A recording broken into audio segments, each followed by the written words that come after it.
Toaster? হ্যাঁ আর বেশি আর দেখো এত কফি মেকার। Coffee maker? হ্যাঁ ও মাই গড, নতুন বাসায় সব আছে। আর থাকবে না।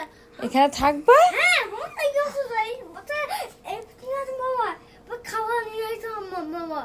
খাবার নিয়ে আসো নাই? হ্যাঁ না কে বলেছে? মাম্মা রান্না করে নিয়ে আসছি তো। নানু বাড়ি আছে। হ্যাঁ বসো মামা ওই ফ্রিজে থাকতে হবে ফ্রিজে। হ্যাঁ।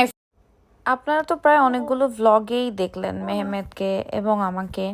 তো আপনারা কি বলতে পারেন মেহমেদের কোন বিষয়টা আমার সাথে একদম হুবহু মিলে? আমি বিশ্বাস করি আমাকে কিন্তু খুব বেশি অচেনা মানুষেরা দেখে না। যতজনই আমার ভ্লগ দেখে বা রিলস দেখে সব আমার কাছের মানুষরাই। তো আপনারা তো অ্যাটলিস্ট আমাদেরকে চেনেন, জানেন, বলেন তো।